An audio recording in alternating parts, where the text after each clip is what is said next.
Rotalimine Kalala Munaga Goptaruta Sisidaruka Atinuta Sisidaruka Rotalimine Kalala Munaga Goptaruta Sisidaruka Atinuta Sisidaruka Maqaa Abbaa kan Ilmaa kan Hafuura Qulqulluu Waaqa tokko amiin. Guyyaa 25/5/2018 eebbifamuu Abbaa Gorgoriyoos hangafa Paappaasii biyya lallaba Shawaa Bahaa eegaa olaanaa kolleejjii Hafuura waa hooggansa hojii Hamaara Biraan Qulqulluu Gabriel Baatuu walitti qabaa boordii hojii raawwachiiftuu dhaabbilee amantaa Itoophiyaa miseensa dhaabbata Qulqulluu Sinoodosii Itoophiyaatiif Adaama. Dhimmi rakkoo tajaajila afaan Oromootii fi bulchiinsi gaarii dhabamuu wal qabatee gaafii gaafachuu ta'a. Akka kitaabni qulqulluu fi barnoonni abbootii amantaa ifatti nu barsiisanitti afaan uummanni dhaga'uu fi hubatuun tajaajiluu fi tajaajilamuun ergama duukaa bu'ummaa mana kiristaanaati.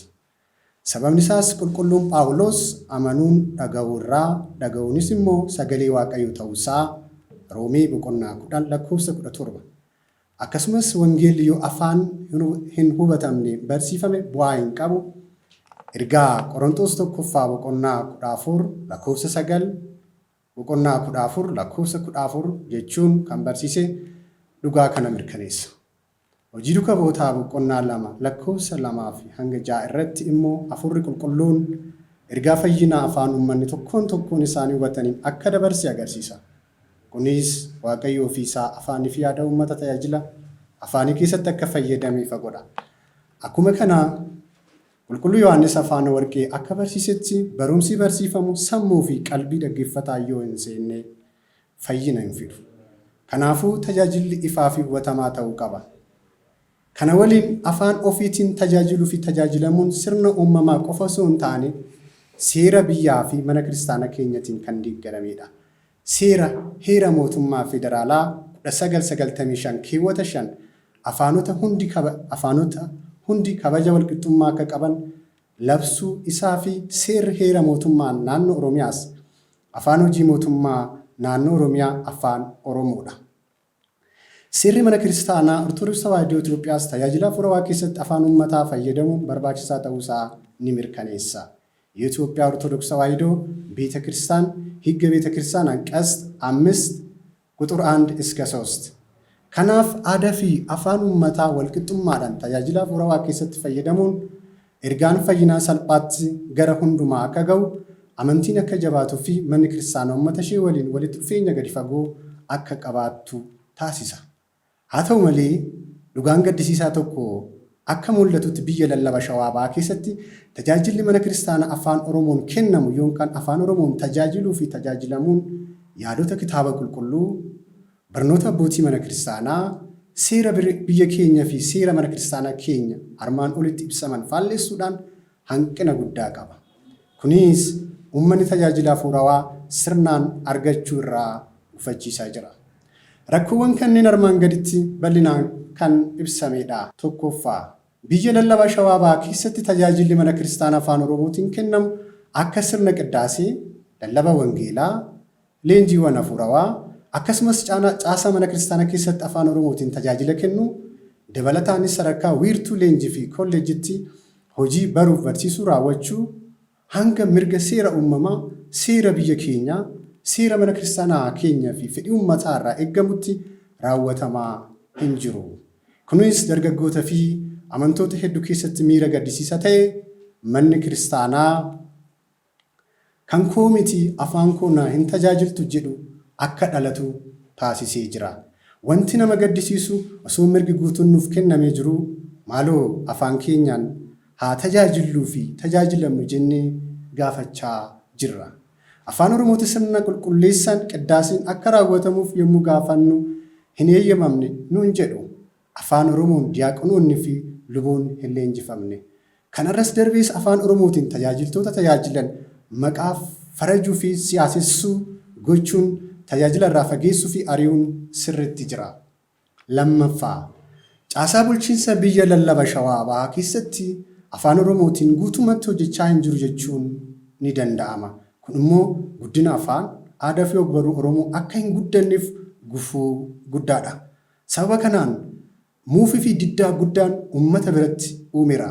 Afaan aadaa safuu duudhaa uummataa tajaajiltu eeguu fi dagaagsuuf sochiin mana kiristaanaa irratti argamtu gahee guddaa qaba tureeyyu.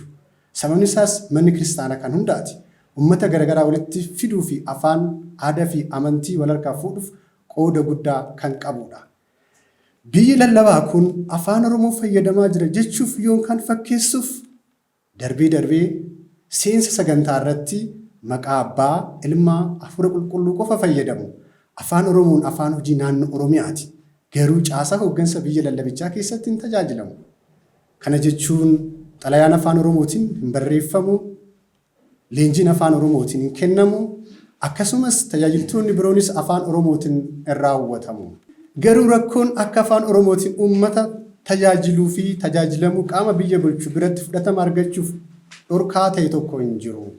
Dhugumatti bulchiinsi godina Shawaa Bahaa karaa hundaan afaan Oromootiin hojiin tajaajiluuf tajaajilamu uummata hunda bira akka ga'uuf hojii guddaa hojjeteera. Sababni isaas bulchiinsa walqixxummaa sabaaf sablammootatti amanuu fi dantaa uummataaf hojjetu waan ta'eef. Faallaa kanaatiin immoo bulchiinsi biyya lallaba Shawaa Bahaa tajaajila afaan Oromootiin raawwatamuuf farra ta'eedha jechuun ni danda'ama. Afaan Oromoon biyya lallabaa kana keessatti akka hin guddanneef itti yaadamee waan hojjetan fakkaata. Kana jechuun aadaan Oromoo afaanii fi ogbarruun afaan Oromoo guddachaa hin jiru jechuudha. Sadaffaa humni namaa biyya lallaba Shawaa Bahaa keessatti afaan Oromootiin hojjetu baay'ee xiqqoodha. Silaa biyya lallabaa kun naannoo Oromiyaa afaan Oromoo ta'ee jiru keessatti argamuu isaatii parsantiin guddaan humna namaa afaan Oromoo sirriitti dhaggeeffachuu, dubbachuu, dubbisuu barreessuu danda'uun tajaajiluu qaba tureeyyuu. Garuu biyya lallabaa kana keessatti faallaa kanaan ta'uun humni namaa parsantii 95 ol ta'u afaan Oromoo sirriitti dhaggeeffachuu, dubbachuu, dubbisuu fi barreessuu kan hin dandeenyedha. Sababa kanaan biyya lallabaa kana keessatti humni namaa afaan Oromootiin tajaajilu jedhamee parsantii 5 iyyuu kan hin taanedha. Inni kun iyyuu fakkeessurraa kan darbee miti. Kun immoo dargaggoota fi amantoota biratti afaan koo fi aadaa koon hin tajaajilamne jedhu uuma. Humni xiqqoon parsantii 5 hin caalle kana keessa iyyuu uummata keessa tajaajilli afaan Oromootiin mana kiristaanaa keessatti akka raawwatuuf sochiin yeroo ka'utti akka hin raawwatamneef gufuu guddaadha. Carraa argatanitti maqaa abbootaa fi tajaajiltoota Oromoo kan maqaa balleessaa turanidha. Biyya lallabaa kana keessatti afaan Oromootiin tajaajila kennaa jira jechuuf namoota biraa muraasa afaan Oromootiin sirriitti dhaga'u, dubbachuu, dubbisuu, barreessuu hin dandeenye sadarkaa hooggansa olaanaa irra ni kaa'u. Isaan kun Oromoodha kan ofiin jedhan garuu maqaa abbaa ilmaa fi hafuura qulqulluu qofa kan dubbatanidha. Bulchiinsa isaanii keessatti afaan Oromootiin xalayaan hin barreeffamu, walga'iin hin raawwatamu, leenjiin hin kennamu. Yookiin walumaa galatti uummanni afaan Oromootiin tajaajila hin argatu. Biyya lallabaa kana keessatti parsantiin guddaan qacaramanii kan jiran parsantii 95 namoota afaan naannoo hin beekne yoo ta'u, isaan kun tajaajila afaan Oromoo kennuu fi miira uummata Oromoo hubachuu irraa fagoodha. Faayidaa isaaniif qofa jiraatu. Yeroo uummanni afaan Oromootiin tajaajiluu fi tajaajilamuu barbaanne jedhanii gaafii dhiyeessanitti jibba uummata Oromoo fi afaan Oromoo qabaniif eebbifamoo abbaa keenya Abbaa Gorgoriyoos fuuldura dhaabbatanii olola sobaa dhiyeessuun yookaan himannaa sobaatiin mormu. Haala kanaan namoota kana irraa dhiibbaan baay'achaa yommuu dhufu eebbifamoon abbaan keenya uummata kana osoo dhaga'uu qaban dhimmicha sirrii ta'e kan osoo hin raawwatiin lafarraa harkisu. Inni arfaffaan biyya lallabaa Shawaa keessatti hojjettoota qacaruuf ulaagaleen ifa ta'an hin jiru. Beeksisni hojii hin ba'u, dorgommiin hin gaggeeffamu, akkasumas eenyuun akka qacaramu ifatti hin beekamu. Haalli kun malaammaltummaa iftoomina dhabuu fi itti gaafatamummaa dhabuu guddaa uuma. Kana malees hirmaannaa uummataa ni hir'isa. Walqixxummaa fi haqni ni tuffatamu. Loogiin ni babal'ata. Aangoon garmalee giddugaleessa ta'ee odeeffannoon gahaan uummata bira hin ga'u. Waldhabdeen dantaa fi firummaa babal'achuun sirna bulchiinsa gaarii diiguu keessatti gahee guddaa qaba. Hojjetaan tokko qophii barnootaa hafuuraa fi addunyaa irraa qabuun muuxannoo fi ga'umsa isaa irratti hundaa'uun carraa hojii argachuu qaba ture. Garuu haala amma jiru keessatti dantaa dhuunfaa, firummaa fi walbeekumsa qofaan carraan hojii kennamaa jira. Namoonni aangoo qaban fedhii isaaniitiin nama isaanii ta'e qophii barnootaa fi ga'umsa barbaachisaa osoo hin qabaatiin gita hojii barbaadan irratti mindaa gaariidhaan ramadu. Tajaajiltoonni afaan Oromoo garuu yoo qophii barnootaa fi ga'umsaa qabaatan illee faayidaa isaan irratti gufuu ta'a jedhanii sodaachuun gara hojiitti hin dhiyeessan. Yoo dhiyeessanuu iddoo muuxannoo fi ga'umsa isaanii hin madaalle kaa'u. Kun immoo haqaa fi walqixxummaa irratti rakkoo guddaa uuma. Haalli kun tajaajila dhalootaan afaan Oromootiin tajaajiluu fi tajaajilamuu dadhabsiise. Mana kiristaanaa biyya lallaba Shawaabaa rakkoo cimaa keessa akka seentu taasiseera. Biyya lallabaa kana keessatti sanyummaan, malaammaltummaan, loogummaan fi matta'aan bal'inaan mul'achuun namoonni dhuunfaan iddoo gaariitti faayidaa irratti waliif tumsuu qofa irratti xiyyeeffatu. Namni tokko diyaaqoonii, barsiisaa, luba yookaan bulchaa ta'e qacaramuuf qarshii guddaa gubboo kennuun dirqama ta'aa jira. Akkasumas firummaadhaan maatii yookaan namoota naannoo tokko qofaan wal barbaaduun wal qacaru. Kanaafuu biyyi lallabaa kun sirna haqaa, iftoominaa fi bulchiinsa gaarii dhugaa kan hin qabne ta'uu isaa sirriitti agarsiisa. Shanaffaa, akka godina Shawaa Bahaatti manneen kiristaanaa hedduu sababa tajaajila dhabuu fi sababa biroof cufamanii waggoota hedduuf tajaajila kennuu dhiisanii jiru. Fakkeenyaaf manneen kiristaanaa mana lummaa Aanaa, Adaamaa, Booseet, Liiban Cuqqaalaa, Booraa, Fantaallee fi kan kana fakkaatan kaasuun ni danda'ama. Biyyi lallaba Shawaabaa manneen kiristaanaa kunniin akka cufamuuf akka sababaatti kan kaasu sababa nageenya dhabamuuti jedhu. Ta'us godina Shawaa Bahaa keessatti nageenyi dhabamee osoo hin taane biyyi lallabichaa ofiisaati afaan Oromootiin tajaajiluu dhabuutiin dargaggoota fi amantoota biratti afaan koon hin tajaajilamne jedhuun manni kiristaanaa kanneen akka gubaman, diigamanii fi cufamanidha. Osoo rakkoo nageenyaa ta'e maaliif manneen amantaa amantiilee biroo hin diigamne gaaffii jedhutu ka'a.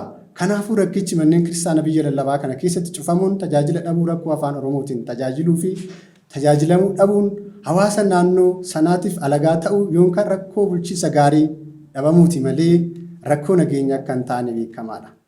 Sababa kanaan amantoonni biyya lallabichaa irratti abdii kutachuun rakkoowwan garaagaraatiif saaxilamaniiru. Qabeenya barbadeessuu, jeequmsa birootiif of qopheessuu, qulqulleetti mana kiristaanaa keessaa ba'uu fi kan kana fakkaatan isaan muraasadha. Gaaffii guddaan uummata irraa ka'u biyyi lallaba Shawaabaa afaan keenya maaliif tajaajiluu dadhabe kan jedhu. Manneen kiristaanaa lafa keenya irratti qabeenya keenyaan ijaarree karaalee baay'eetiin deeggarsa kennaa osoo jirru hanqina baajataa moo hanqina humna namaa afaan Oromootiin tajaajilutu hin jirre fi kan kana fakkaatan kan jedhudha. Haa ta'u malee dhimmichi baajatas humna namaas miti. Biyyi lallaba Shawaabaa biyya lallaba Finfinnee fi biyya lallaba Shaggaritti aanee baajata guddaa kan qabudha. Rakkoon baajataas humna namaas akka hin taane ifaadha. Manneen kiristaanaa baay'een biyya lallaba Shawaabaa keessatti tajaajila dhabuun gara cufamuutti kan deemteef biyyi lallabichaa baricha bituu yookiin haala yeroo wajjin deemuu dhabuudha. Haala yeroo irratti hundaa'uun afaanii fi aadaa uummata kanaa kabajuu dhabuutiin naamusa gaarii uummata kanatti agarsiisuu dhabuutiin rakkoo kanaaf saaxilameera. Biyyi lallaba Shawaabaa manneen kiristaanaa kanneen cufaman kana osoo baajataaf humna namaa ramaduun banuu qabuu fi tajaajila jalqabsiisuu qabu. Waaldaa duukaa bu'oota wiirtuu Shawaabaa garuu osoo baajata tokko osoo hin qabaanne miseensa isaa gara sanatti erguun akka banamuuf carraaqqii taasisaa ture waan xiqqaa miti. Iddoolee sanatti imala hafuuraa taasisuun, yaa'ii qopheessuun, torbeen diyaaqonoota fi luboota garas erguun uummata barsiisaniiru, uummatas cuuphaniiru. Jaaffaa akkuma beekamu biyya lallaba Shawaabaa keessatti gaaffiin amantootaa yookaan tajaajiltootaa yeroo dheeraa fudhata. Deddeebiin gaafata. Deebiin kennamus yeroo baay'ee xiyyeeffannaa gahaa fi ga'umsa irratti hin hundaa'u. Murteen kennamu caasa sirrii fi seera qabeessa irratti hundaa'uu dhiisuun harkifata. Dogongora uuma. Akkasumas eenyuti gaafatamummaa akka fudhatu ifatti hin mul'atu. Birookiraasiin ga'umsa dhabuu kanaan wal qabate amantoonni hoggansa biyya lallabaa kanarraa abdii kutannaa guddaa fi amantii dhabuu keessa seenaniiru. Kun immoo walitti dhufeenya hoggansaa fi uummataa dadhabsiisee tajaajila mana kiristaanaa laaffiseera. Dabalataanis biyya lallabaa kana keessatti namni tokko dhimma tokko xumuruuf waggaa guutuu hanga fudhatu mul'ata. Mooraa biyya lallabaa seenuuf yoo dhaqan waardiyyaan alatti nama dhorku. Namni keessaa nama beeku yoo qabaate malee seenuun hin danda'amu. Uummanni Phaaphaasii argachuuf akka karaa irra dhaabbatee baasii yookaan taaksii eeggatu fakkaata. Haala kanaan dhimma tokko raawwachuuf gara biyya lallabaatti deddeebi'uun baasii dabalataa kafaluu, yeroo balleessuu, saaxilamuu fi dadhabbii sammuu fi qaamaa uumuun rakkoo guddaa amantoota irratti uumaa jira. Torbaffaa, biyya lallabaa Shawaa Bahaa keessatti qaboleen bulchiinsa caasaa biyya lallabaa keessa jiran itti gaafatamummaa isaanii sirnaan bahachuu dhabuu irraa ergamni duukaa bu'ummaa akka barbaachisutti hojiirra akka hin oolle ifatti mul'ata. Amantoonni qulqulleettii mana kiristaanaa Ortodoksii Tawaahidoo gadhiisanii bahaniif qabeenyi mana kiristaanaa seeraan ala qisaasa'amiif akkasumas manneen kiristaanaa fi kaawwaloonni gubamaniif qaamni itti gaafatamummaa fudhatu akka hin jirre dhugaa qabatamaadha. Kun immoo dogongorri sirna bulchiinsaa osoo hin sirreeffamin akka itti fufu rakkoowwan duraan jiran akka baay'achaa deeman akkasumas nageenya kabajaa fi ergamni duukaa bu'ummaa mana kiristaanaa qabdu akka laaffatuuf haala mijataa uumaa jira. Itti gaafatamummaan sirrii yoo hin jirre manni kiristaanaa kaayuuf galma ishee guddaa ta'e amantoonni tajaajila mana kiristaanaa guutuu argatanii jireenya bara baraa akka dhaalan gargaaruun suutaan dadhabaa deema. Malaammaltummaan hidda isaa gadi fageeffachuun faayidaa dhuunfaa babal'isa. Hanni ni dabala. Haqnii fi iftoominni ni bada. Naamusi gaariin ni raafata. Seerri mana kiristaanaa ni tuffatama. Haala kana keessatti amantoonni hoggantootaa fi bulchitoota itti gaafatamummaa hin qabne mattaan qabeenya walitti qabanii fi ga'umsa dhabuun hojii raawwatan irra abdii kutuu ni muufatu, amantii isaanii ni laafatu. Kunis gara jeequmsa uumuutti qabeenya mana kiristaanaa barbadeessutti akkasumas qulqulleettii mana kiristaanaa gadhiisanii bahuutti isaan geessa. Dabalataan itti gaafatamummaan sirrii caasaa biyya lallabaa Shawaa Bahaa keessatti yoo hin mirkanoofne manni kiristaanaa ergama duukaa bu'ummaa ishee guutuu akka hin baane godha. Fakkeenyaaf manneen kiristaanaa dhiyeenya kana cufamanii fi tajaajila dhaban mana lubummaa aanaa Adaamaa, Booseet, Liiban Cuqqaalaa, Booraa, Fantaallee fi kan kana fakkaatan keessatti argaman saba biyya lallabaatiin qaamni itti gaafatamummaa fudhatu dhabuu fi tajaajila barbaachisaa hin kennineen amantoonni naannoo sana rakkoo hamaa keessa seenuu isaanii qabatamaan mul'ateera. Kanaaf biyya lallabaa Shawaa Bahaa eegaa yookaan tiksee gaarii qaba jedhamee dubbachuun dhugaa irratti hundaa'ee miti. Sirni itti gaafatamummaan dhugaa iftoominaa fi haqa cimsu dhabuu isaatiin rakkoo caalaa uumaa jira. 8ffaa biyya lallaba Shawaa Bahaa keessatti aangoon garmalee giddugaleessa gochuun caasaan bulchiinsa hundi murtii hanga Phaaphaasii qofaan kennamu irratti hundaa'eera. Haalli kun caasaalee bulchiinsa gaditti argaman aangoo isaanii akka hin fayyadamne, murtii ofii akka hin kenninee fi itti gaafatamummaa ofii akka hin fudhanne taasiseera. Caasaaleen hanga gadiitti diriiran maqaadhaaf qofa taa'uun hojiirra oolmaa dhugaa dhabanii jiru. Murtee hundumtuu qaama tokko irratti yeroo dheeraa turuun hojii saffisaan raawwatamuu qabu harkifachuun dhimmoonni bu'uuraa waggootaaf akka hin xumuramne godha. Aangoo garmalee giddugaleessa gochuun kun tajaajila mana kiristaanaa irratti dhiibbaa hamaa uumeera. Namni tokko dhimma tokko xumuruuf waggaa tokko ol akka itti fudhatu, tajaajila mana kiristaanaa keessatti akka harkifatu, manneen kiristaanaa tajaajila dhabuun akka cufaman ta'eera. Kana malees hoggantoonni sadarkaa gadi jiran murtee fudhachuu waan hin dandeenyeef rakkoowwan yeroo yeroon uumaman furmaata argachuu hin dandeenye. Kun immoo amantoota mufachiisee abdii kutannaa fi amantii dhabuu uumeera. Dabalataanis aangoo garmalee giddugaleessa gochuun kun iftoominni, walqixxummaa fi bulchiinsi gaariin akka hin jiraanne taasiseera. Murtee hundumtuu qaama tokkoon qofa yommuu kuufamu qorannoon gahaan mariin bal'aa fi hirmaannaan uummataa xiqqaataa dhufeera.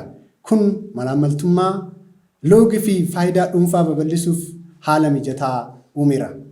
Salgaffaa biyya lallaba shawaabaa keessatti alaabaa siyaasaa, alaabaa lumuutti namoonni tokko tokko kaayyoo siyaasaa fi itti fayyadaman seeraan ala mana kiristaanaa keessatti fayyadamuun rakkoo guddaa uumaa jira. Manni kiristaanaa iddoo amantii, nagaa, jaalalaaf tokkummaa ta'uu osoo qabu mallattoolee siyaasaaf itti fayyadaman hiika adda addaa qabu fayyadamuun kaayyoo ishee bu'uurarraa faallessa.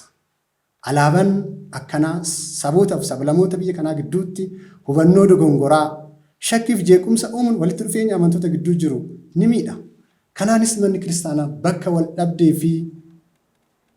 wal dhabdee akka taatuuf haala mijeessee jira. Dabalataanis alaabaa lumuutti mana kiristaanaa keessatti fayyadamuun nageenya waaraa mana kiristaanaa fi biyya guutuu irratti balaa qaba. Sababni isaas namoonni yaada siyaasaa adda addaa qabanii fi haala biyyoolessaa hubannoo adda addaa qaban keessatti walitti bu'iinsa kakaasuu danda'a. Kun immoo tasgabbii, kabajaaf nageenya iddoo qulqulluu sana jeequu mala. Kanaafuu biyya lallabaa shawaabaa keessatti alaabaa siyaasaaf hiika qabu mana kiristaanaa keessatti fayyadamuun nageenya waaraa fiduu osoo hin taane tokkummaa amantootaa diiguu, jeequmsa babal'isuu fi galma mana kiristaanaa irraa maqsuu gufuu guddaa ta'ee mul'ata. Kurnaffaa biyya lallaba shawaabaa keessatti maqooleen naannoo Oromiyaa fi akkasumas biyyattii Itoophiyaa keessatti seenaa, aadaa fi heera biyyoolessaa irratti hundaa'uun beekamtii argatan dagachuun maqoota sirriitti hin beekamne yookaan seera qabeessa hin taane fayyadamuun ifatti ni mul'ata. Haalli kun seera kabajuu dhabuu qofa osoo hin taane eenyummaa uummataa, aadaa fi afaan dhalootaa tuffachuun wal qabata. Maqoonni iddoo maqaa sirrii isaanii bakka bu'anii fayyadaman kun sirna mootummaaf seera biyyattii faallessuun uummata naannoo keenyaa keessatti muufannaa fi gaafii mirgaa yeroo gaafatutti gara jeequmsa uumutti geessuu danda'a. Fakkeenyaaf magaalaan Adaamaa magaalaa seera qabeessaa fi beekamaa ta'uun osoo jiruu Naazireet jedhamuun, akkasumas magaalaan Baatuu Ziwaay jedhamuun, magaalaa Bishooftuun immoo Dabra Zayit jedhamuu fi barreessuun waamamaa jirti. Maqooleen kunniin seera fi murtii mootummaa naannoo fi biyyattii faallessuun haala duraanii sirna cunqursaa fi tuffii eenyummaa sabootaaf sablamootaa kan yaadachiisan ta'u. Kanaafuu biyya lallaba shawaabaa keessatti maqoota seera qabeessaa fi beekamtii qaban fayyadamuun dirqama ta'e osoo jiruu maqoota seeraan alatti fufuun walqixxummaa, kabaja seeraa fi tokkummaa uummataa irratti miidhaa guddaa geessisaa jira. Kanaafuu uummanni biyya lallaba shawaabaa osoo waldiddaa muufannaa yookaan jeequmsa hin uumiin manni kiristaanaa ergama fayyina uummata isheetti dhiyeessuuf itti gaafatamummaa qabdu akka guuttu, afaan Oromoon tajaajiluuf tajaajilamuun akka dhugoomu, akkasumas rakkoowwan biyya lallabaa shawaabaa keessatti mul'ataniif furmaata haqaa fi waaraa argachuuf eebbifamoon abbaan keenya Abbaa Gorgoriyoos gaafilee uummataa ifa ta'e gad of qabummaa fi kabaja guddaatiin kan gaafannu ta'a.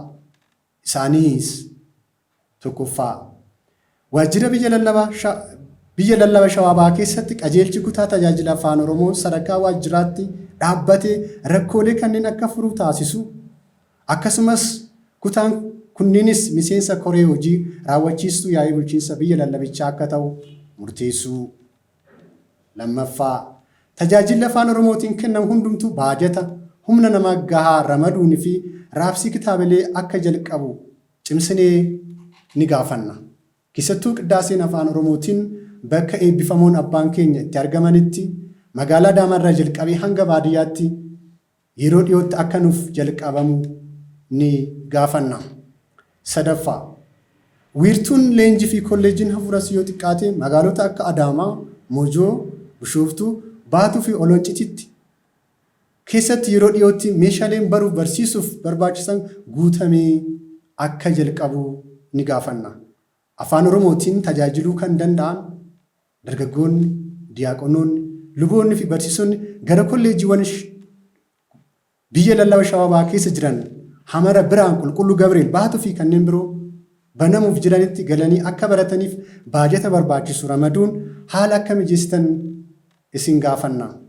Iddoolee kanneen carraa barumsaa argachuuf ulaagalee dhaloota qubee giddugaleeffate qophaa'uun akka raawwatamu ni gaafanna. arfaffaa. Biyya lallabaa kana keessatti barreeffamoota, chaappaa, tappeellaa fi baarjaalee guutuu seerluga afaan Oromoo eeganii akka barraan baajataaf humna namaa afaan Oromoo sirriitti dubbachuuf barreessuu danda'u qacaruun akka sirreessitan cimsinee ni gaafanna.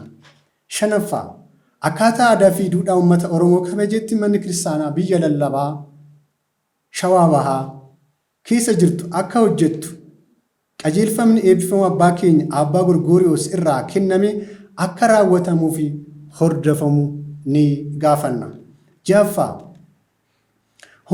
humni namaa biyya lallabaa Shawaa Bahaa keessatti afaan Oromootiin hojjetu afaan Oromoo sirriitti dubbachuu, dubbisiifuu barreessuu danda'an yeroo dhiyoo keessatti akka nuuf ramadaman ni gaafanna. Barsiisotaa fi tajaajiltoota afaan Oromoo tajaajilaa turan sababoota garaagaraatiin hojii isaaniirraa ari'aman torbee tokko keessatti gara hojii isaaniitti akka deebi'an ni gaafanna. Doorsifni tajaajiltoota afaan Oromoo irratti geggeeffamu akka dhaabbatu cimsinee ni gaafanna. Torbaffaa, manneen kiristaanaa hedduun sababa tajaajila dhabuu fi sababa biroof cufaman baajataaf humna namaa barbaachisu ramaduun yeroo dhiyoo keessatti akka banamanii tajaajila jalqaban ni gaafanna. Saddeettaffaa, akka biyya lallabaatti ga'umsa dhabuu birookiraasii luboonni, diyaaqonoonni, barsiisonni, tajaajiltoonni fi uummanni dhimma tokko raawwachuuf akka hin deddeebineef karaa banaa taasisuun dhimma isaanii yeroo gabaabaa keessatti akka deebi'uuf haal duree tokko malee akka keessummeeffaman ni gaafanna. Salgaffaa, rakkoowwan garaagaraa sababoota garaagaraatiin uumamaniif itti gaafatamummaa kan fudhatu dhabuun hojiin duubatti harkifatamu. Seerri mana kiristaanaa cabuu fi qabeenyi mana kiristaanaa barbadaa'uun uumameef biyya lallabaa keessatti akkaataa gahee hojii isaanii itti hojjetaniif ni gaafanna. Kurnaffaa, alaabaan siyaasaa, alaabaan lumuxxiin manneen kiristaanaa tokko tokko keessatti osoo hin ka'iin hafan waan jiruuf alaabaa kanneen yeroo dhiyoo keessatti akka kaastan ni gaafanna. 11ffaa, maqoolee akka naannoo fi biyyaatti hin beekamne biyya lallabaa kana keessatti waamamaniif maqoolee hin beekamne kanneen fayyadamuun maqoolee beekaman tuffachuu waan agarsiisuuf maqooleen kunniin yeroo gabaabaa keessatti akka sirreeffaman ni gaafanna. Eebbifamu abbaa keenya nurra haa bulu. Garagalchi waajjira biyya lallaba Shawaa Bahaatiif Adaamaa, waajjira mana lubummaa waliigala Ortodoksii Tawaahidoo Itoophiyaatiif Finfinnee, waajjira paartii badhaadhina magaalaa Adaamaatiif, waajjira bulchiinsaa fi nageenya magaalaa Adaamaatiif, waajjira aadaa fi turizimii magaalaa Adaamaatiif, waajjira qajeelcha poolisii magaalaa Adaamaatiif, waajjira paartii badhaadhina godina Shawaa Bahaatiif, waajjira bulchiinsaa fi nageenya godina Shawaa Bahaatiif, waajjira aadaa fi turizimii godina Shawaa Bahaatiif, waajjira qajeelcha poolisii godina Shawaa Bahaatiif Adaamaa, waaldaa duuka bu'oota wiirtuu Shawaa Bahaatiif Adaamaa.